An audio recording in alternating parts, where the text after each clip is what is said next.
Blood trickled down Elias Mercer's temple as consciousness flickered back like a faulty light.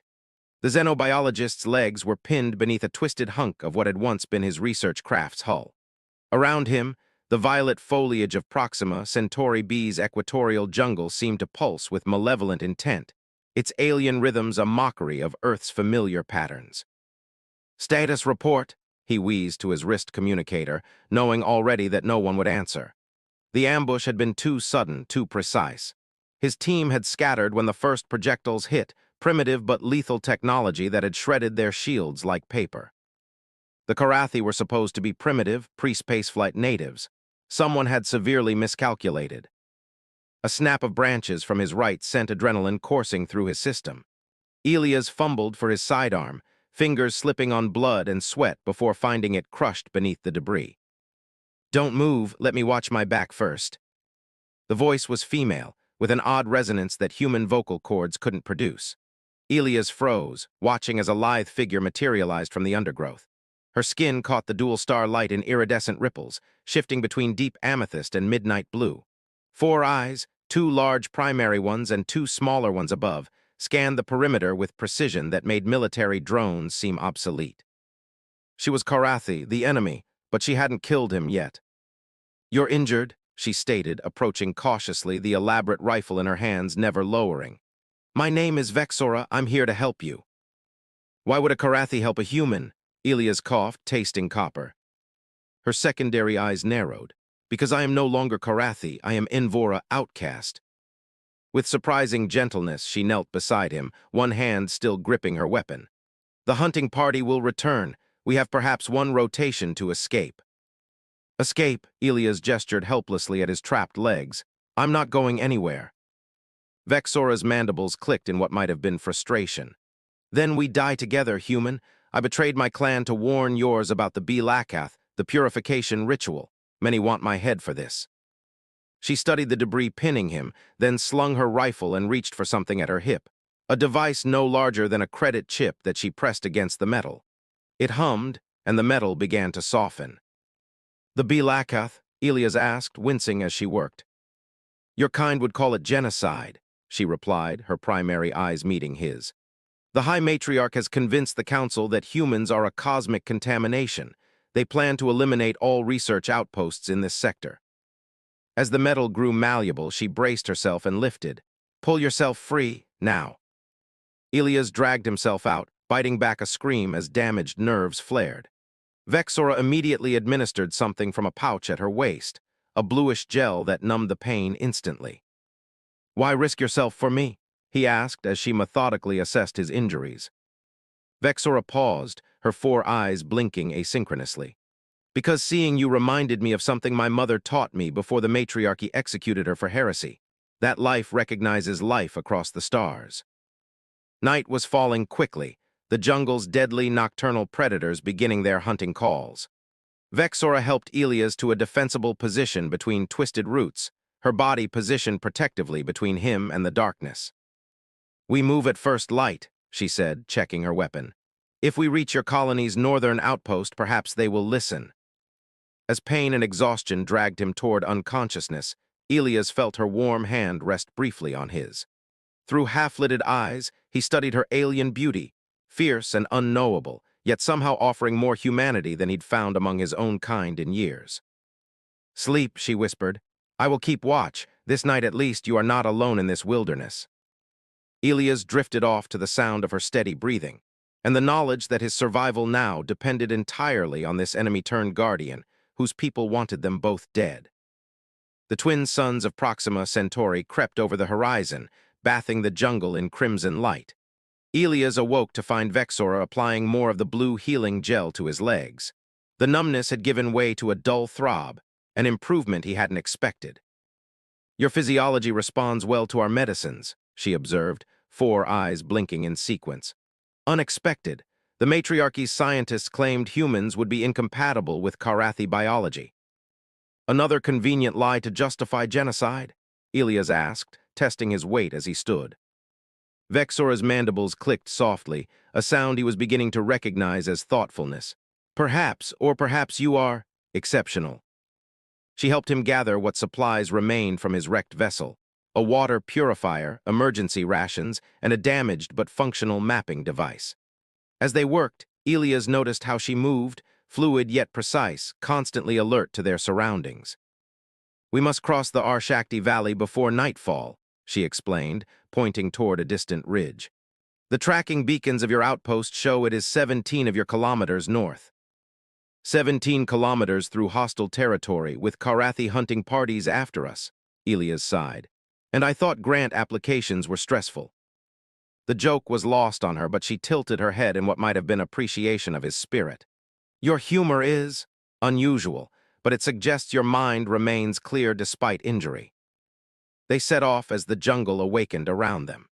Vexora moved silently through terrain that would have been impenetrable to Elias alone, occasionally reaching back to steady him or guide him around hazards invisible to human eyes.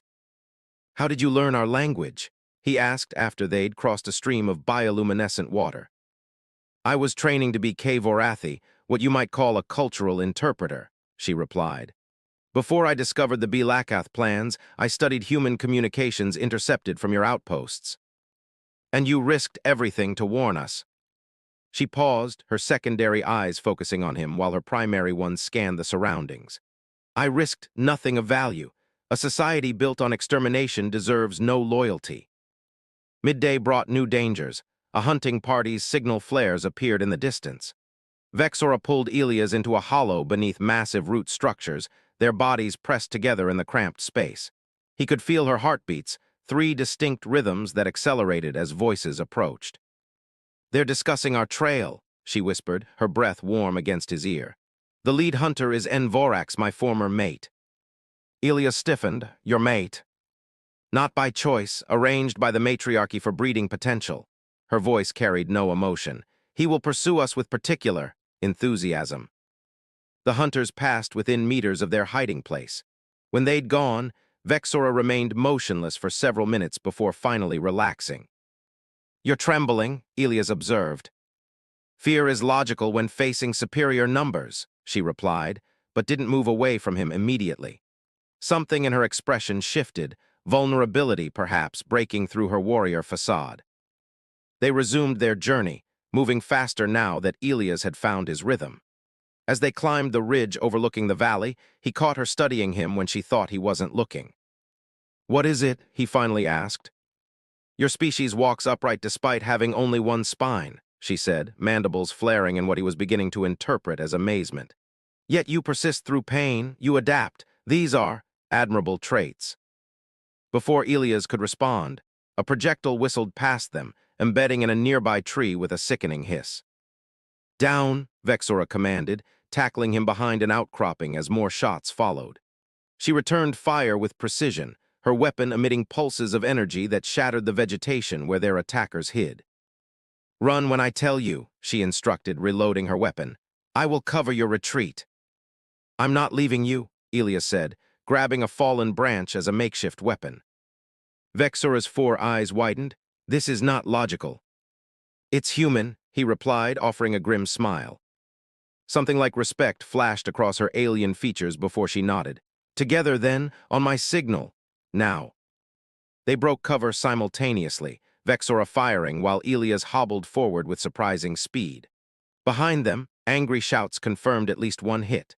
As they crested the ridge and the valley spread before them, Elias felt Vexora's hand close around his, a gesture neither Karathi nor human, but something new emerging between them.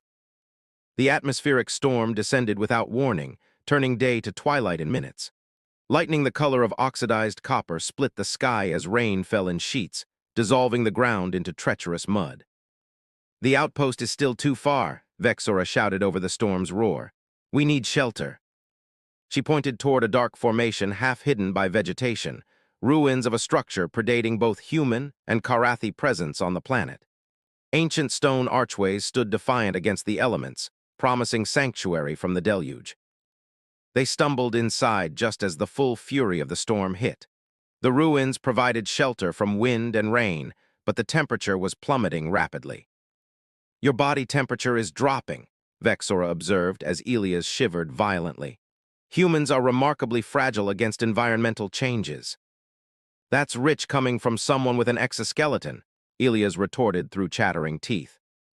To his surprise, her mandibles clicked in what he now recognized as laughter. Not an exoskeleton, biocrystalline dermal reinforcement, different evolutionary path, same purpose, survival. She began gathering materially systematically, creating a small fire using components from her equipment that generated heat without smoke. As flames illuminated the ruins, Elias saw ancient carvings on the walls, neither human nor Karathi symbols. "Who built this place?" he asked, moving closer to the fire. "The first ones," Vexora replied solemnly. "They seeded many worlds, including both Earth and Karath, before disappearing. The matriarchy forbids study of their legacy, another reason I could not remain loyal." She settled beside him, her body radiating a gentle heat. After a moment's hesitation, she extended her arm around his shoulders. "Body heat conservation," she explained, sounding almost defensive. "Practical." "Practical," Elias agreed, finding himself leaning into her warmth. "You've saved my life multiple times now.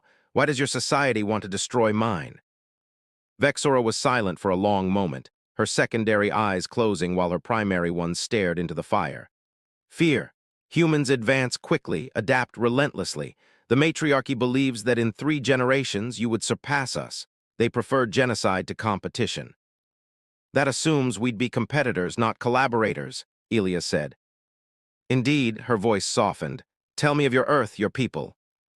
Elias described Earth's oceans and mountains, its diverse ecosystems and cultures. He spoke of human history, honest about its wars and injustices, but also its art, music, and resilience. As the storm raged outside, he found himself speaking of personal things: his childhood on a research station orbiting Europa, his estrangement from colleagues who found his empathetic approach to xenobiology sentimental. "You are an outsider among your own kind," she observed. "Sometimes, and you." Vexora's luminescent patterns rippled across her skin, an involuntary emotional response.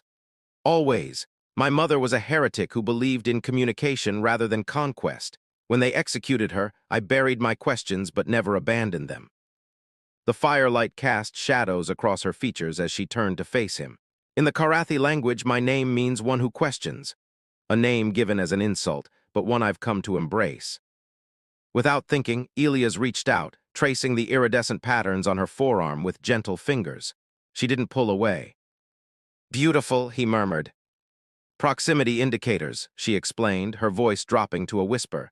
"They brighten near compatible life forms." Their eyes met, his 2 to her 4, as understanding passed between them. When her hand mirrored his gesture, tracing the veins on his wrist with curious fingers, Elias felt a connection transcending their biological differences. "The storm may last days," she said, her face now inches from his. "Then we have time," he replied, "to learn each other's languages." When her forehead pressed against his, a Karathi gesture of profound trust, Elias closed his eyes, surrendering to a connection neither of them had anticipated but both now welcomed with wonder. The storm's passing left an altered landscape, and 2 beings irrevocably changed by their days together. As they emerged from the ruins, Elias' mapping device pinged weakly, detecting the outpost's proximity. "We're close," he said, sharing a look with Vexora that acknowledged all that had transpired in the intimate confines of their shelter. The boundaries between researcher and subject, human and alien, had dissolved into something neither of their worlds had categories for. They crested a final ridge to see the research outpost, a collection of modular structures surrounded by defensive barriers. Elias activated his emergency beacon. "Wait," Vexora cautioned, her hand on his arm. "Let me remain hidden until you've explained. Some humans may react poorly to my presence." Before Elias could argue, the outpost's gates opened and an armed response team emerged, weapons at ready. "Hold fire," he shouted, stepping forward with hands raised. "Dr. Elias Mercer, Xenobiology Division." The team leader, Major Donovan, approached cautiously. "Mercer, we thought you were dead after the ambush. The others made it back 2 days ago."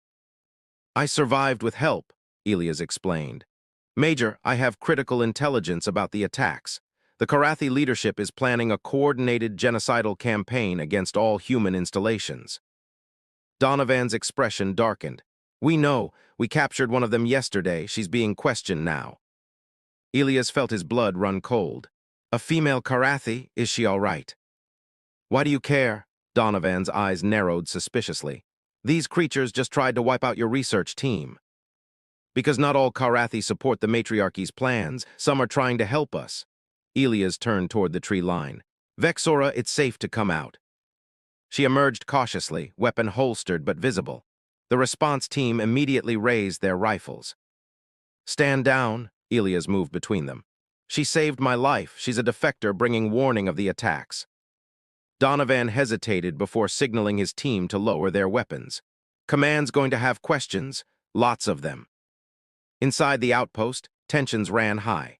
Some researchers welcomed Vexora with scientific curiosity, while military personnel regarded her with open suspicion. The Karathi prisoner, a junior scientist named Taziri who had also attempted to warn humans, was released from detention to join them. The High Matriarch has accelerated the Galactic timeline, Taziri informed them in halting English. They know of defectors, they come in force now. As if summoned by her words, perimeter alarms blared. Surveillance feeds showed a Karathi war party approaching, led by Envorax, Vexora's former mate. They tracked us here, Vexora realized with horror. I've led them straight to you. Or they were coming anyway, Elias countered. Either way, we need to convince both sides to talk instead of fight. Donovan scoffed. Diplomacy while they're launching an attack. Not diplomacy, Elias said. Truth. Vexora, the ruins we sheltered in the first one's technology, could it contain proof of our common origins? Her eyes widened in understanding. The carvings? Yes, they showed both Karathi and human precursors being seeded by the same creators. That's our leverage, Elias insisted. Major, I need a team to return to the ruins immediately to document everything, and I need to speak with Envorax under flag of truce. That's suicide, Donovan objected. No, Vexora interjected, her luminescent patterns pulsing with determination. Not if I stand with him. Envorax wants me more than he wants conflict. He will listen if only to satisfy his curiosity. As preparations were made for both the evidence-gathering mission and the parley, Vexora and Elias found a moment alone. If this fails, she said softly, we may not survive. Elias took her hands in his, a gesture now familiar and precious to them both. Then we fall together, questioning rather than accepting the hatred we've been taught. Her patterns brightened at his touch. Your species has a concept called love. Is this what you call it? We have many words for connection, he replied. But yes, I believe this qualifies. Their foreheads pressed together in the Karathi gesture that had come to mean everything to them, before they stepped apart to face whatever future awaited them at the boundary between their worlds. The diplomatic chamber aboard the human flagship Concordia hummed with tension. 3 weeks had passed since the confrontation at the outpost, 3 weeks of precarious ceasefire while both species absorbed the revelations from the ancient ruins. Elias stood beside Vexora as the doors opened to admit the Karathi delegation. Envorax entered first, his ornate armor signifying his elevated status following the political upheaval their revelations had triggered. Behind him came representatives of 5 Karathi clans, unprecedented in a society known for isolation and suspicion. Admiral Chen of the Earth Coalition nodded formally. Welcome to neutral space. We appreciate your willingness to continue these discussions. Envorax's primary eyes fixed briefly on Vexora before addressing the human delegation. The evidence from the first one's temple is compelling. The matriarchy has fallen into division over its implications. Division is preferable to genocide, Elias observed, earning a warning glance from Chen. Indeed, Envorax conceded with surprising grace. Which is why I now speak as acting voice of the Reformed Council, not as servant of the High Matriarch. She has been relieved of authority. Murmurs rippled through both delegations. Vexora's patterns flickered with shock. A bloodless transition of power was unprecedented in Karathi history. The shared ancestry our species appears to possess creates new possibilities, Envorax continued. We propose a 50-cycle period of cultural exchange and limited technological collaboration as we determine our future relationship. As negotiations proceeded, Elias found himself watching Vexora. She participated actively, her unique position as bridge between worlds giving her insights neither delegation fully possessed on their own. When she spoke, both humans and Karathi listened with respect that would have been unthinkable a month earlier. During a recess, Elias and Vexora retreated to the observation deck overlooking the planet's curvature. "Your former mate has changed," Elias observed cautiously. Vexora's mandibles clicked softly. Envorax always valued truth above dogma. It was why the matriarchy paired us, to dilute his dangerous propensity for questions with my bloodline's perceived loyalty. They failed to understand you both, it seems. As they failed to understand humans. She turned to him, all four eyes focused intently on his face. "What happens when these negotiations conclude? Your research team will remain, but you are scheduled to return to Earth." The question they'd both been avoiding hung between them like cosmic dust, luminous but insubstantial without acknowledgement. "I've requested reassignment," Elias said. "Permanent diplomatic liaison to the Karathi Reformed Council. Admiral Chen approved it this morning." The luminescent patterns across Vexora's skin brightened dramatically. "And the Council has asked me to serve as cultural attaché to human territories." "So we'll be working together?" Elias smiled. "Professionally speaking." "Professionally," she agreed, her secondary eyes crinkling in what he now recognized as amusement. "Though I understand humans maintain separation between professional and personal relationships." "We try," he admitted, reaching for her hands. "We often fail spectacularly." Envorax appeared at the entryway, observing their joined hands without comment. "The delegations are reconvening. Your presence is requested." He paused, then added, "Both Earth and Karath will watch what grows between you with great interest. You have become symbols, whether you intended to or not." After he departed, Vexora sighed. "I never sought to be a symbol." "Nor I," Elias agreed. "But perhaps we can be something more useful, a bridge." As they returned to the negotiations that would shape relations between their peoples for generations, Elias reflected on the improbable journey from being trapped beneath wreckage in a hostile jungle to standing at the threshold of a new chapter in interspecies relations. The universe, he'd discovered, had a peculiar tendency to create connections in the most unexpected ways. Later that night, after agreements had been formalized and celebrations commenced, Elias and Vexora slipped away to the Arboretum, where earth plants grew alongside specimens from a dozen worlds. "Your scientists have created a hybrid," Vexora noted, indicating a flowering plant with unusual coloration. "Earth orchid genetics with Karathi sunblossom resilience." "Beautiful, isn't it?" Elias observed. "Neither fully one nor the other, but something new entirely." She turned to him, luminescence pulsing in patterns he had come to recognize as profound emotion. "Like us." Their foreheads pressed together, the gesture that had become their private language across the stars. As her patterns synchronized with his heartbeat, Elias understood the truth that had nearly been lost to fear and suspicion. Life indeed recognized life across the cosmos, drawing together what difference and distance had separated. "Like us," he agreed, as their impossible future unfurled before them. Bright as twin suns rising over a once hostile jungle now transformed into the cradle of newfound kinship between worlds.